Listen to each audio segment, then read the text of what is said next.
1 करोड़ का सवाल देखा, 5 करोड़ का सवाल देखा, सवाल 7 करोड़ का भी देखा, लेकिन इस बार सवाल है 140 करोड़ का। 140 करोड़ उम्मीदों का। तो तैयार है टीम इंडिया जवाब देने के लिए। डीपी वर्ल्ड एशिया कप शुरू हो रहा है सोनी लिव और सोनी स्पोर्ट्स नेटवर्क के टीवी चैनल्स पर।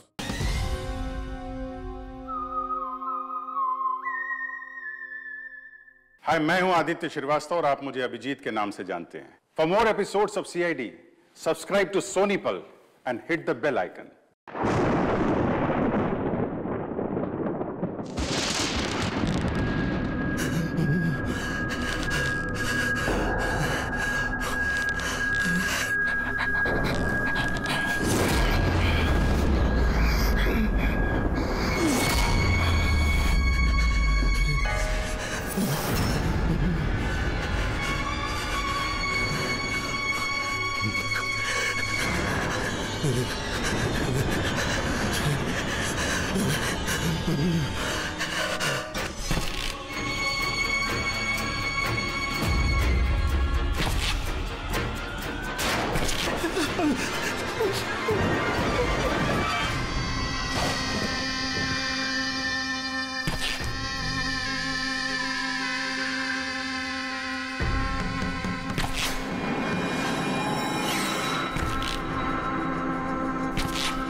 CID को फोन करता हूँ। हाँ Madan ji. Hello hello Madan ji, hello Madan ji, क्या हो गया?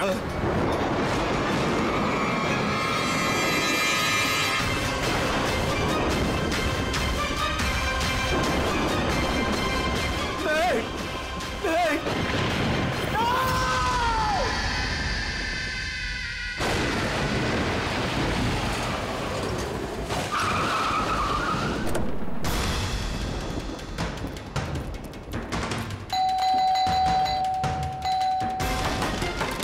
मदन जी, मदन जी, मदन जी, मदन जी,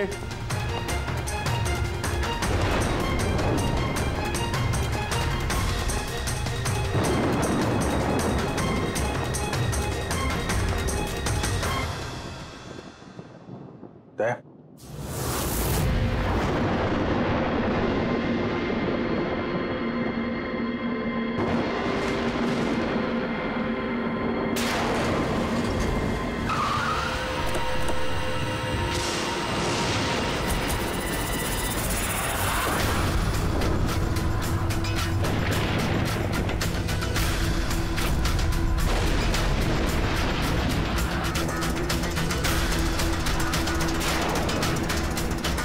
मदन जी,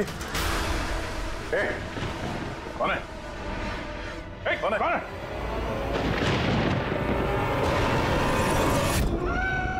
ये क्या?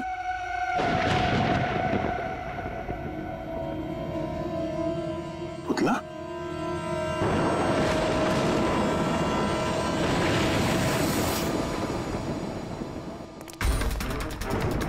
अभिजीत सर, आने में देर हो गई।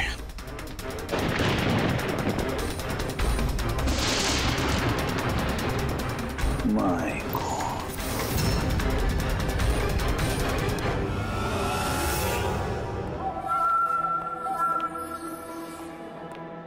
ये लीजिए।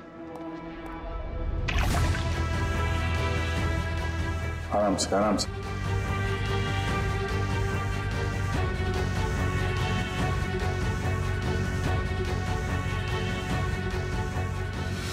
मदन जी, आप ठीक तो है ना? क्यों, क्या हुआ आपको? कोई है? हाँ? मेरी जान लेना चाहता है। कौन? वो हर वक्त मेरे आसपास ही रहते हैं, मुझे कभी अकेला नहीं छोड़ते।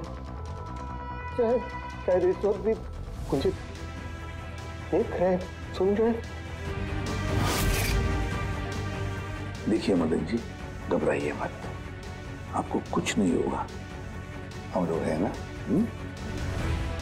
मदन जी, आप किसकी बात कर रहे हैं? कौन कौन आपके पीछे पड़ा हुआ है? पुतले, कठपुतलियां। कठपुतली है? हाँ, नहीं मतलब वो टाइप की नहीं, मतलब जो बेजान हो, किसी के इशारे पे नाचे। ये कठपुतलियां बातें करती, मदन जी बोलती है, खुद चलती फिरती।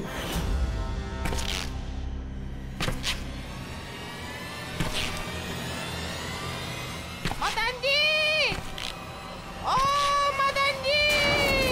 बातें करने वाली कठपुतलियां? हाँ, मैं जानता हूँ आपको मेरी बात का यकीन नहीं होगा, लेकिन बात ये किसी को नहीं होगा।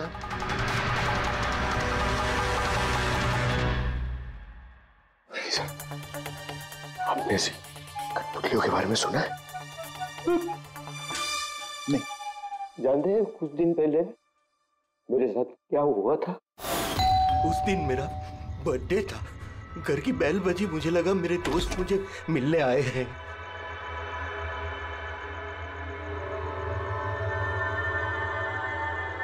इतनी रात को किसने बेल बजाई होगी? कमाल है। मदन जी,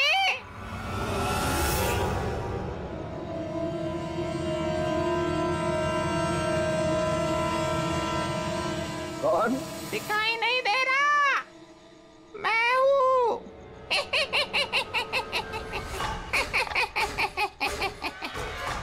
मैं ही हूँ।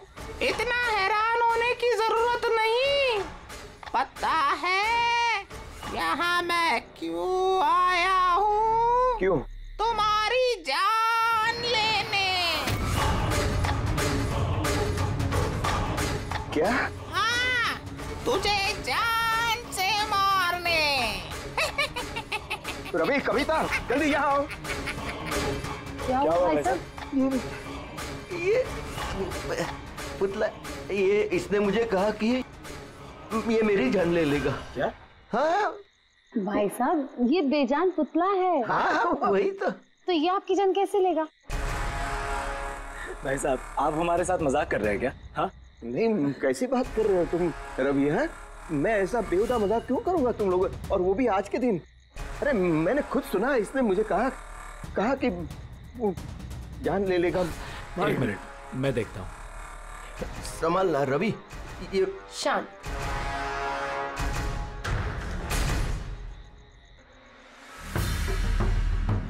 भाई साहब, लगता है शायद आपके साथ किसी ने मजाक किया है। इस लकड़ी के पुतले के अंदर किसी ने शायद स्पीकर फिट किया होगा। चेक करो, कहीं स्पीकर होगा।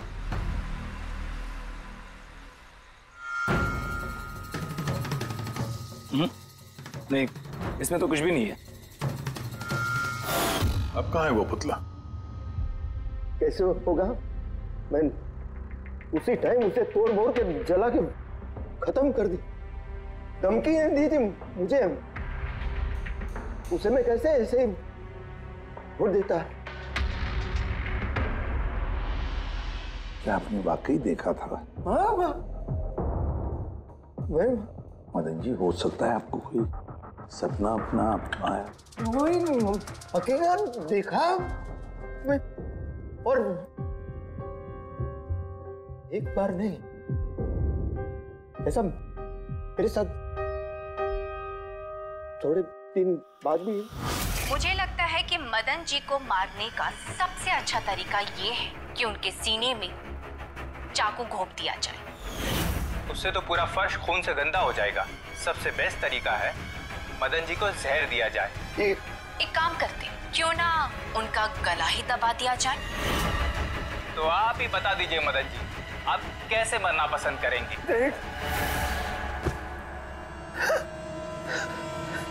मदन जी,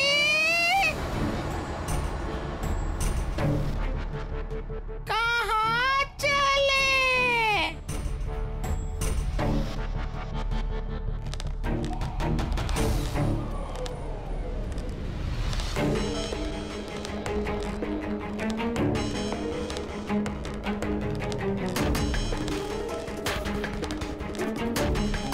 तो बताओ मदन जी,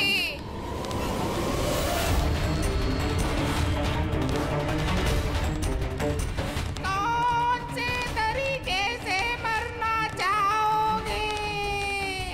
बोलो मदन जी, बोलो।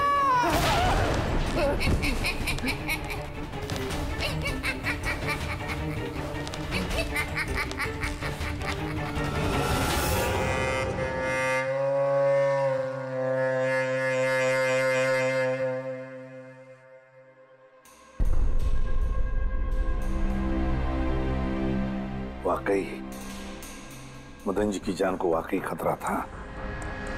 सही कह रहे थे, कोई वहम नहीं था। सर मतलब ये मदन जी का खून इस कठपुतली ने किया? क्या बकवास कर रहे हो यार, कठपुतली खून थोड़ी ना कर सकती है। तो फिर खून किसने किया होगा? उसी ने फ्रेडी, उसी ने जो कठपुतली का खेल खेलना जानता है। तो जब हम लोग यहाँ पर आए तब कठपुतली के हाथ में ये चाकू था। सारे सबूत तो इसी की तरफ इशारा कर रहे हैं। खून इसी ने किया है। भैया भैया प्लीज प्लीज, ये भैया को। सर, इस पुतले ने खुद नहीं किया। 1 मिनट, आप लोग कौन हैं? सर, मैं कविता हूँ, इनकी पत्नी, और ये मदन भैया है, इनके बड़े भाई, ये रवि है। तो आप लोग अब तक क्या कर रहे थे? कहाँ थे आप? सर, आज हमारी मैरिज एनिवर्सरी है, इसलिए हम बाहर डिनर के लिए गए थे। हमने मदन भैया को भी कहा था साथ में आने के लिए, लेकिन उन्होंने मना कर दिया। और ये सब आप कह रही थी कि मदन जी का खून इस पुतले ने नहीं किया? हाँ सर, इस पुतले ने खून नहीं किया। आप जानती हैं खूनी को? मुझे पूरा यकीन है, इनका खून शार्दुल ने किया है। वो इनसे बदला लेना चाहता था। ये शार्दुल है कौन? किस बात का बदला लेना चाहता था? शार्दुल एक पेंटाकोलिस्ट और वॉइस ओवर आर्टिस्ट था। मदन भैया और रवि के बड़े भैया अंकुश भैया के बचपन का दोस्त। अंकुश भैया को शार्दुल से बचपन से ही बहुत लगाव था। जब उन्होंने देखा कि शार्दुल जिंदगी में कितनी ठोकरें खा रहा है, तो 5 साल पहले उन्होंने अपना घर शार्दुल को दे दिया ताकि वो वहां से अपना थिएटर ग्रुप चला सके। हालांकि वो लोग कभी अंकुश भैया को किराए के पैसे नहीं दे पाए, मगर अंकुश भैया को इस बात से कभी कोई तकलीफ नहीं हुई, क्योंकि वो जानते थे कि इस कला में इतने पैसे नहीं हैं। शार्दुल और उनके स्टूडेंट्स अंकुश भैया के घर से ही अपनी पेंटाकोलिस्ट की प्रैक्टिस किया करते थे। कठपुतलियों से बातें करवाने की इस कला का घंटों बैठकर रियाज किया करते थे। तो एक चीज तुम लोग अच्छे से समझ जाओ, वेंट्रिलोक्विज्म की कला आसान नहीं है, लेकिन ये इतना भी मुश्किल नहीं है। इस कला को करने की तकनीक इसके नाम में छिपी है। वेंट्रिलोक्विज्म एक लैटिन शब्द है जिसमें वेंटर का मतलब पेट और लोक्वी मतलब बोलना, और वेंट्रिलोक्विज्म मतलब पेट से बोलना। जैसे हेलो गौरव, कैसे हो तुम? फिर एक दिन अंकुश भैया गुजर गए और सब कुछ बदल गया।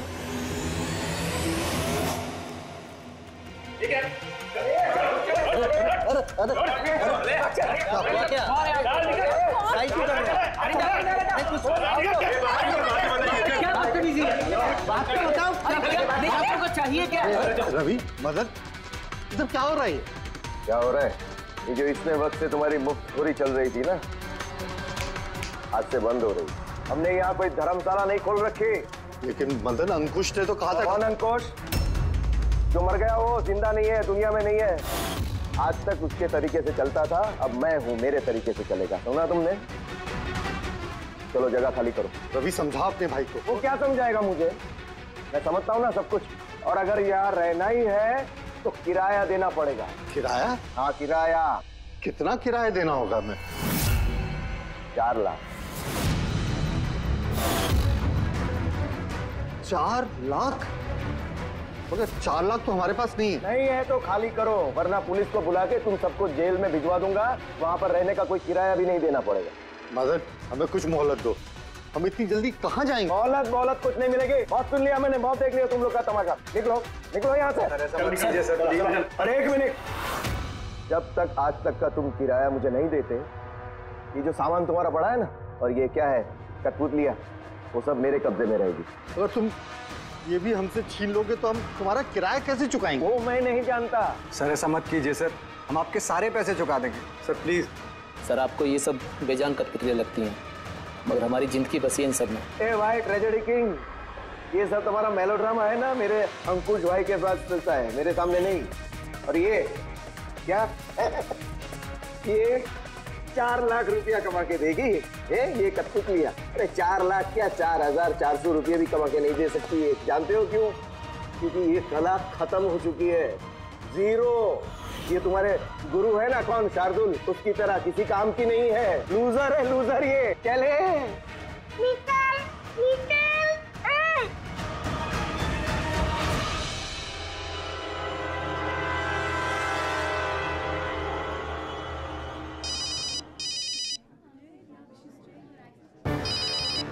ये भी ना।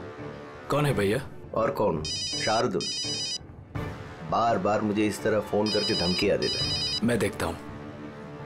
मैं आ रहा हूँ तुझे मारने। अब तेरी जिंदगी कुछ ही दिन की मेहमान है। हेलो भैया, मेरे ख्याल से हमें पुलिस के पास जाना चाहिए। पुलिस डिपार्टमेंट में मैं किसी को जानता हूँ, शायद वो हमारी मदद करे। हाँ भैया, मुझे बिल्कुल भी उम्मीद नहीं थी कि शार्दुल इतना सनकी निकलेगा। हमें पुलिस के पास जाना चाहिए। कोई फायदा नहीं, ये शार्दुल अपने मोबाइल से फोन नहीं कर रहा, कोई लैंडलाइन नंबर से कर रहा है। Landline number? मैं पता लगाता हूँ ये नंबर कहाँ का है। क्या? ये क्या बोल रहे हो तुम? हाँ सही बोल रहा हूँ, ये नंबर इस हॉस्पिटल के मॉर्ग रूम का है। शार्दुल मुझे मॉर्ग रूम से धमकी भरे फोन क्यों करेगा? इस नंबर से इन लोगों को धमकी भरा कॉल आ रहा है। कल रात को भी आया, आज सुबह भी, लगातार 3 दिनों से आ रहा है। कौन कर रहा है ये कॉल? सर इस फोन से किसी को भी फोन करने की इजाजत नहीं है। मैं सारा दिन यहीं पे रहता हूँ, इस फोन से किसी ने भी कोई कॉल नहीं किया। तो फिर तुमने किया होगा फोन? साहब मैं क्यों फोन करूंगा, मैं तो आप लोगों को जानता भी नहीं हूँ। हाँ तो हो सकता है तुमने शार्दुल के कहने पे किया हो। क्या नाम दिया आपने? शार्दुल। शार्दुल? ये है शार्दुल, जानते हो इसे? ये आप लोगों को कैसे कॉल कर सकता है? क्यों नहीं कर सकता कॉल?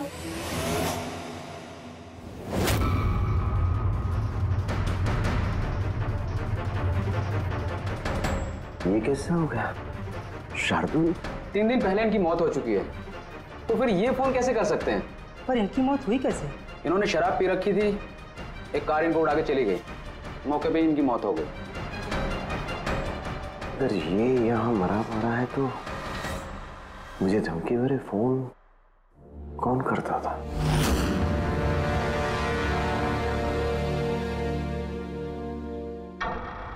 सर पुलिस रिकॉर्ड के मुताबिक तो ये सारे कॉल्स मौके लैंडलाइन से आए थे। लेकिन मौका फोन लाइन तो कोई इस्तेमाल कर ही नहीं रहा था। ये सब कैसे? पूर्वी अच्छी तरह से चेक करो, देखो चक्कर क्या है, मामला गड़बड़ है। सर इन्हें कुछ पता नहीं चलेगा। आप ऐसा क्यों कह रही हैं? क्योंकि सीआईडी जिंदा इंसानों को पकड़ सकती है, आत्माओं को नहीं। और मैं जानती हूँ ये सब शार्दुल की आत्मा ने किया है। देखिए आत्मा जैसी कोई चीज नहीं होती है।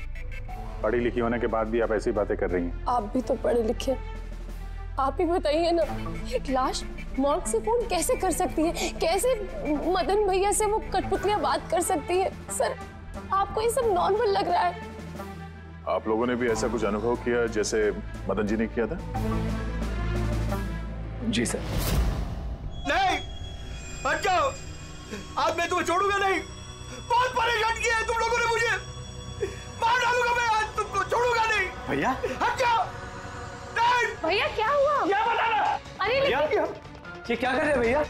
भैया कठपुतलियां हैं, दूर रहना। कठपुतलियां? हाँ, मारने आई है मुझे, मैंने कहा था ना। भैया एक बात तो सुनिए। क्या कर रहे हैं आप? रवि, ये आवाज ऊपर से आ रही है। हाँ, लेकिन ऊपर तो कुछ भी नहीं है, बस स्टोर रूम है और एक बंद पड़ा हुआ कमरा है। Store room? हाँ, उस स्टोर रूम में तो मैंने सारी कठपुतलियां बड़े से बक्से में ताला लगा के बंद करके रखी है। कठपुतलियां? क्या वो सारी बाहर आ गई? कैसे? क्या?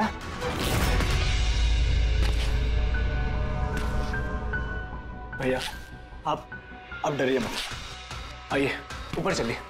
रवि, लेकिन चलो चलिए, आराम से, संभल के।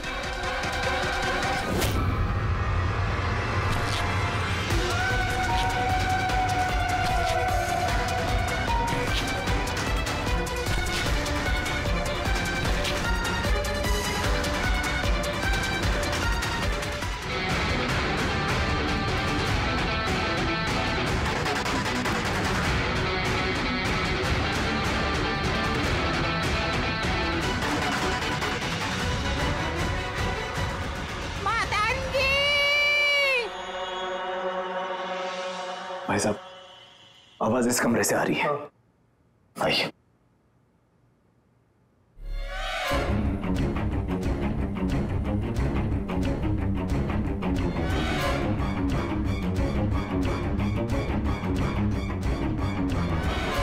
मदन जी,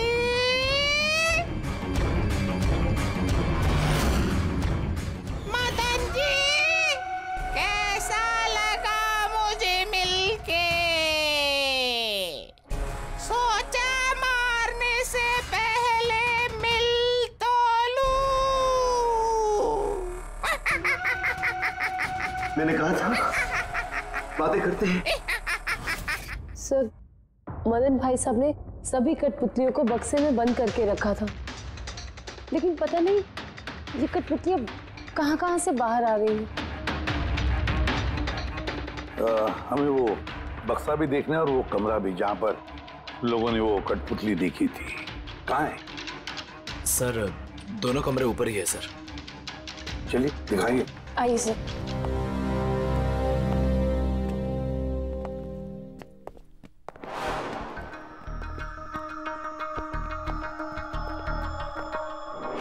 सर, पैरों की आवाज हमने कॉरिडोर में सुनी थी और वो पुतला हमने यहाँ इस जगह पर देखा था सर।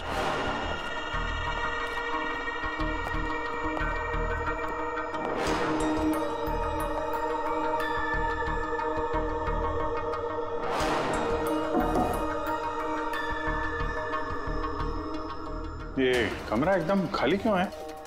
सर, मैंने सोचा था कि यहाँ पर ट्रेडमिल और बाइसिकल रखूंगा और थोड़ी एक्सरसाइज करूंगा, पर कभी टाइम ही नहीं मिला।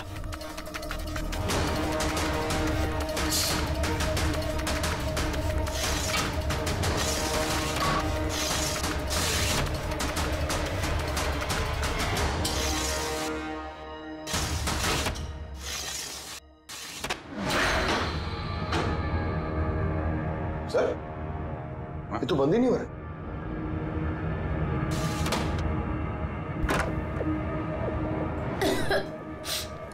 आइए सर।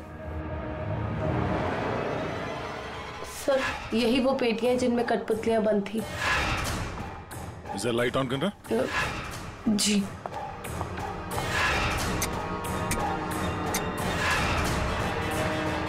सर, ये कमरा बहुत दिन से बंद है तो शायद बल्ब खराब हो गया।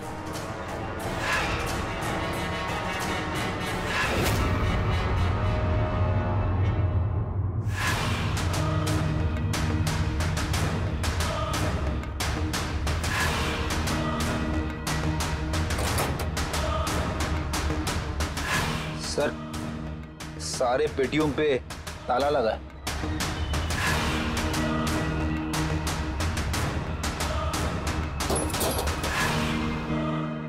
मगर ये ताले मजबूत नहीं है, कोई भी इसे आसानी से खोल सकता है।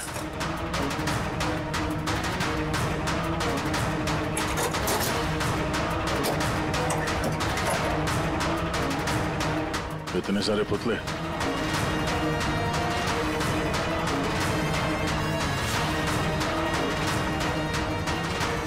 देखे जरा, इसमें कोई मैकेनिज्म फिट तो नहीं है। सर मैं आपसे बोल तो रही हूँ, ये बात नहीं करते हैं। जरूर इसमें शार्दुल की आत्मा आकर बात करती है। अंदर कोई मैकेनिज्म या कोई स्पीकर तो है नहीं जिससे आवाज आ सके। सर वाकई में ये सच बोल रही है, ना तो कोई मैकेनिज्म है और ना ही कोई स्पीकर, तो फिर ये कठपुतलियां बोल कैसे सकती है?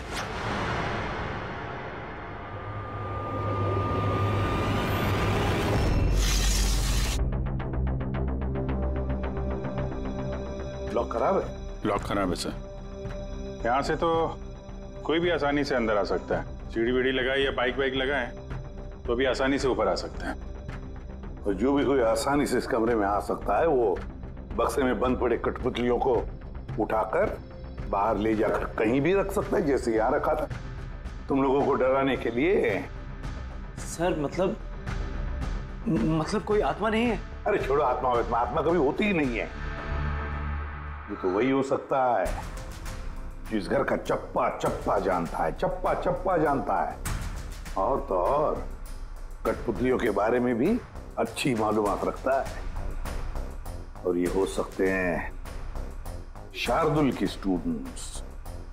शार्दुल के स्टूडेंट्स पता लगाना पड़ेगा ये शार्दुल की स्टूडेंट्स इस वक्त है कहां और कर क्या रहे हैं। हाय, मेरा नाम है फ्रीडा। मेरा नाम दीपेश। मेरा नाम है तरल। और मेरा नाम है लोचन।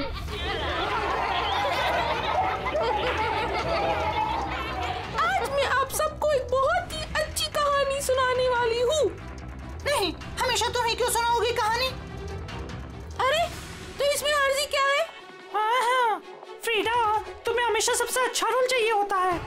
हाँ दीपेश, तुमने बिल्कुल सही कहा। मेहनत हम करते हैं और फेमस तुम होती हो। तुम्हारी कठपुतली का भी यही कहना है। सर, समझ में नहीं आ रहा सर, ये कठपुतली बात कैसे कर रही है? अरे पंकज, एक कला है आवाज बदलने की कला। इसे कहते हैं वेंट्रिकुलिज्म। बिल्कुल, बात तो यही लोग कर रहे हैं, लेकिन लगता है कि ये आवाज कठपुतली के मुंह से निकल रही है। मगर सर, ये लोग कहाँ बात कर रहे हैं? देखिए ना, इनके तो मुंह भी नहीं चल रहे। देखो, मैं कह रहा हूँ मैं सबसे बेस्ट हूँ। यही तो कला है पंकज, बिना मुंह खोले इतनी साफ आवाज में बात करना। आवाज यहाँ पेट से निकलती है। वो आत्मा भी इसी कला की पैदाइश थी। पुतलों ने इसी कला के जरिए मदन जी से बात की थी और वो न्यूज रीडर्स ने भी। मगर सर, ये लोग तो कठपुतलियों को ऐसे हाथ से हिला रहे हैं सर। हाँ, तो ऐसे तो होता है पेट शो में। मगर सर, मदन जी ने वो पुतला देखा था, उसे तो कोई हाथ से नहीं हिला रहा था, ना ही कोई बात कर रहा था ऐसे। शायद कोई मैकेनिज्म फिट किया होगा उन पुतलों में जो किसी रिमोट कंट्रोल से ऑपरेट होता होगा। सर, मगर रवि ने बोला था कि उसके अंदर कुछ भी नहीं था, कुछ भी नहीं था। साउंड मैकेनिज्म नहीं मिला था, लेकिन उसके सर के अंदर कोई मैकेनिज्म था जिसकी वजह से उसका सर और मुंह हिल रहा था, जो शायद रवि को दिखा नहीं। सी कठपुतलियां बनाना शार्दुल या उसके किसी स्टूडेंट का ही काम हो सकता है, जो मदन जी के घर का चप्पा चप्पा अच्छी तरह से जानता है। इन्हें पता होगा उस लड़की के बारे में जिसका लाश टूटा हुआ था। घर में घुस के जगह जगह कठपुतलियां लगाना और उनसे बातें करवाना तो इनके बायत का खेल है। मगर सर, मॉर्ग से इन लोगों ने कॉल कैसे किया? सर, सर पता चल गया कि मॉर्ग रूम वाले फोन कैसे आ रहे हैं। कैसे? सर, इसके लिए स्पूफिंग सॉफ्टवेयर का इस्तेमाल किया गया। Spoofing software? ये क्या होता है? सर, अभी बताती हूँ।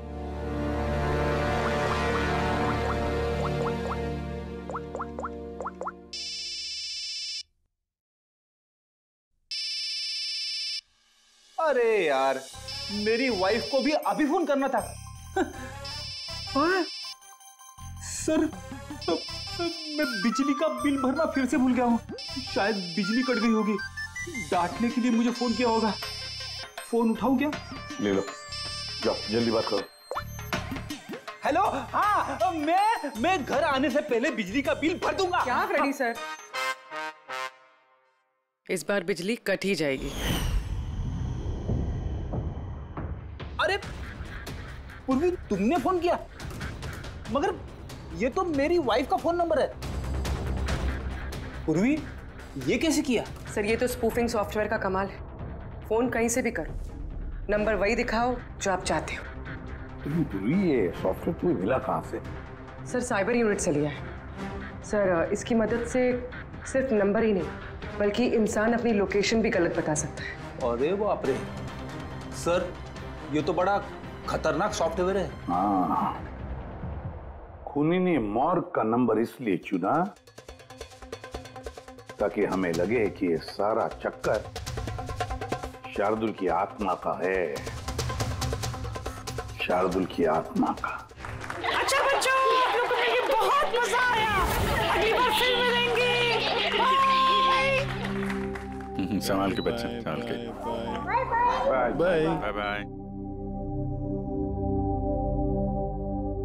जी कहिए, क्या मैं आपकी मदद कर सकता हूँ? जी हाँ, आप लोग मदद नहीं करेंगे तो और कौन करेगा? दरअसल हम ये जानना चाहते हैं कि मदन जी को डराने का प्लान आप में से किसका था? हम लोग कुछ समझे नहीं। अच्छा, तुम लोग भी नहीं समझे? हाँ? नहीं सर, अभी नहीं समझा? मैं निर्दोष हूँ। बहुत हंसी आ रही है। हाँ? एक आदमी की जान चली गई, तुम सबको बहुत हंसी आ रही है। जान? किसकी जान? मदन जी की। खून हुआ है उनका, सीआईडी से हम लोग। सीआईडी? जी हाँ, सीआईडी।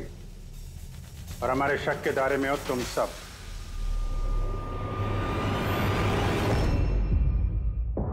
कल तुम लोग कहाँ थे?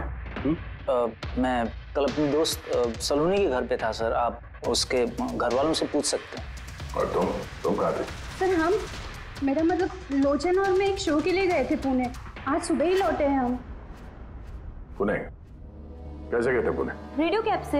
आई हैव द इंफॉर्मेशन, आप चेक कर सकते हैं। ये लीजिए। क्या हुआ? बहुत पसीने छूट रहे हैं तुमको? हाँ? तुम कहाँ थे कल रात? सर वो मैं बताता हूँ। तुम कल रात मदन के घर में थे या नहीं? हाँ मैं वहाँ,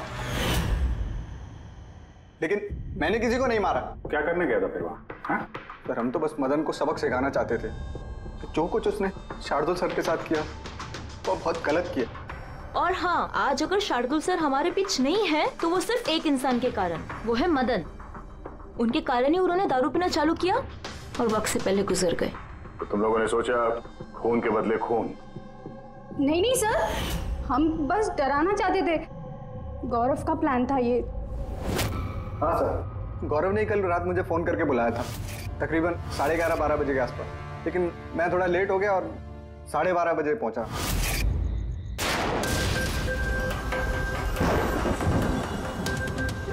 आज तो वैसे ही बहुत लेट हो गया, मार ही डालेगा गौरव मुझे। चला गया शायद अंदर, किससे इशारा कैसे करूं?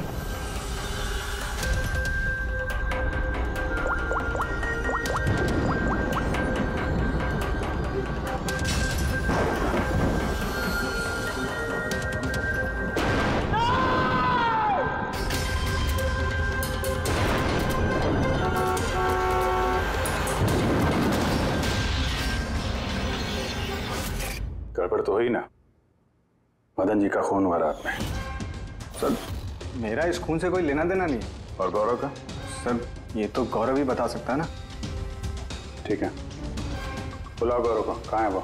गौरव तो फिलहाल गोवा में। गोवा? गोवा किस लिए? सर ये पता नहीं। उसको बचाने की कोशिश मत करना वरना खुद बच जाओगे, समझे? नहीं सर, ऐसी बात नहीं है। कल रात को जब मैंने उसे फोन किया तो उसका फोन बंद आ रहा था। आज सुबह उसका मैसेज आया मेरे पास। मैसेज? सर, कल रात कुछ ऐसा हुआ जो नहीं होना चाहिए था। मैं गोवा पहुंच गया हूँ कुछ दिन छुपने के लिए। लेकिन ये गोवा पहुंचा कब और कैसे? जब हम लोग क्राइम सीन पे पहुंचे तो वो वहां पे था नहीं। हाँ, अगर हम मान भी ले कि जब हम लोग वहां पर पहुंचे उससे ठीक पहले वो वहां से निकला था, तो वो गोवा कैसे पहुंच सकता है? खून हुआ रात के 1 बजे, उसके बाद हम लोग वहां पहुंचे और रात को कोई फ्लाइट तो है नहीं गोवा जाने वाली। सर, अगर फ्लाइट से नहीं और बस से या फिर गाड़ी से गया हो तो? नहीं पंकज, ड्राइव करके गोवा पहुंचने में कम से कम 12 घंटे लगते हैं और ये मैसेज आया है सुबह 9 बजे। मतलब गोवा पहुंचने से पहले ही उसने मैसेज कर दिया कि वो गोवा पहुंच चुका है। पंकज, जरा पता करो गौरव के मोबाइल की लास्ट लोकेशन क्या थी। नंबर देना गौरव का। ओके जी, thank you thank you. Sir Gaurav का आखिरी लोकेशन मदन जी का बंगलो ही था और कल रात 11:30 बजे उसका फोन बंद हुआ। 11:30? Hello, thank you sir. Gaurav Kumar नाम का कोई भी आदमी गोवा के किसी भी फ्लाइट में नहीं था, ना आज सुबह ना कल रात को। और तो और सर, ये किसी भी एयरपोर्ट के सीसीटीवी फुटेज में भी दिखाई नहीं दिया। मतलब अपना शक सही निकला, गौरव यही है उसने या फिर किसी और ने उसके फोन से ये मैसेज भेजा है कि वो गोवा गया है। लेकिन सर, कोई ऐसा करेगा क्यों? वो तो अभी पता नहीं है फ्रेडी, लेकिन एक बात समझ में नहीं आ रही। गौरव जी को मदन जी को मारना था तो वो कभी भी मार सकता था। ये डराने का ड्रामा क्यों? ये चारों लोग मिलकर ये जो कठपुतली का गेम खेल रहे थे, और तो और जब उसने मदन जी को मारा तो इसके बारे में अपने दोस्तों को बताया भी नहीं। यहाँ पे कुछ पेच है। इसका एक ही मतलब है बॉस, या तो गौरव को हड़बड़ी में मदन जी को मारना पड़ा जब वो पकड़ा गया, या फिर खूनी गौरव नहीं कोई और ही है। सर, अगर खूनी कोई और है तो फिर ये गौरव कहाँ है? हो सकता है खूनी ने गौरव को मार के उसे गायब कर दिया और हमारे सामने ऐसे सबूत डाल दिए जिससे हमें ये लगे कि वो हमसे छुप रहा है, गोवा में है वो। ये लॉक टूटा हुआ है। इसी खिड़की से गौरव और उसके साथी अंदर आते थे मदन जी को डराने के लिए। अगर ये गौरव कल रात यहाँ पे आया था और उसके बाद से गायब है तो हो सकता है उसके साथ जो कुछ भी हुआ यही हुआ। अगर यहाँ उसके साथ कुछ हुआ है तो कुछ ना कुछ ट्रेसेस तो मिलने चाहिए। लुमिनल टेस्ट करके देखते हैं। पूर्वी सर,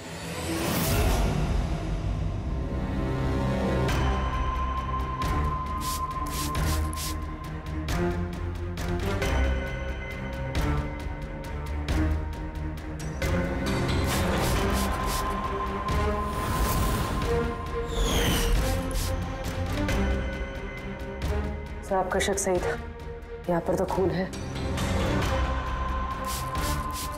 तो इस दरवाजे से जैसे ही बाहर निकला होगा किसी ने हमला किया उस पे। सर, इस तरफ तो कोई निशान नहीं है। इस तरफ देखो।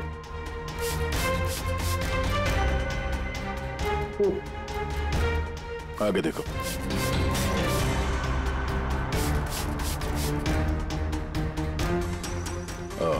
मतलब हमला करने के बाद गौरव को घसीट के यहाँ स्टोर रूम तक लाया गया।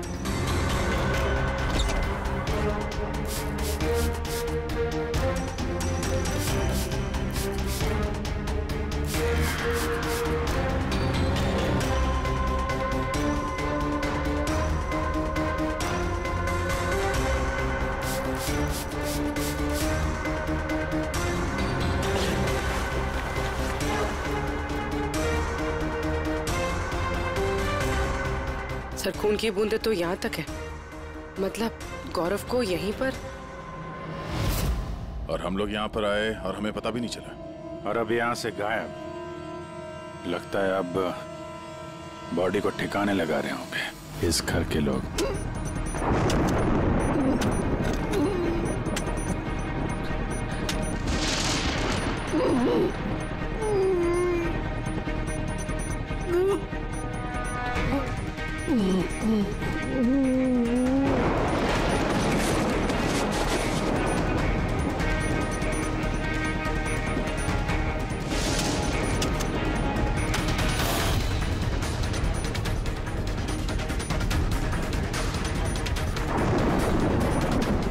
रेडी? अरे गोया लग जाएगी, भागेगा।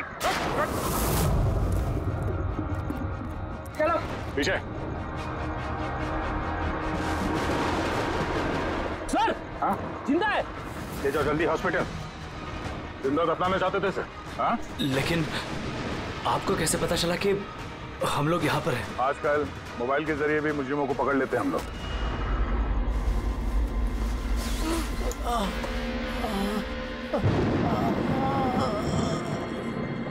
चल लेके जाओ जल्दी। आजा।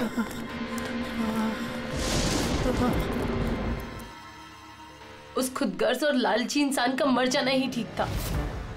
अंकुश भैया की मौत के बाद मदन भैया अकेले ही सारी प्रॉपर्टी हड़प जाना चाहते थे। हमें क्या मिलता?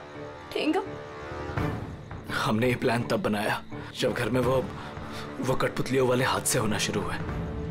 हम जानते थे सर कि कोई आत्मा वात्मा का चक्कर नहीं है, इसीलिए हम एक रात जागे ताकि इस कठपुतली के राज से पर्दाफाश कर सके। और फिर तुम लोगों ने गौरव को पकड़ लिया। हाँ।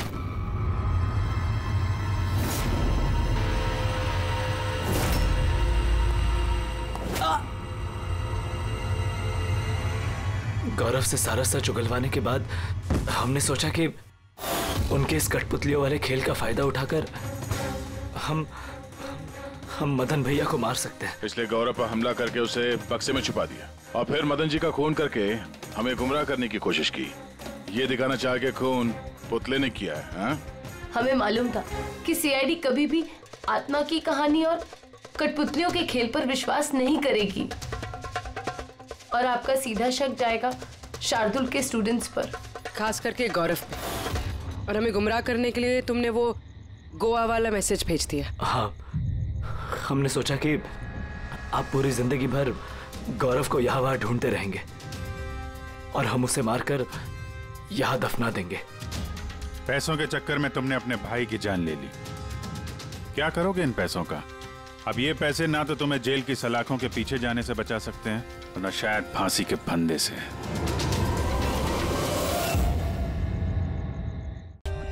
For more updates, subscribe to our channel, click the show links and enjoy watching the videos.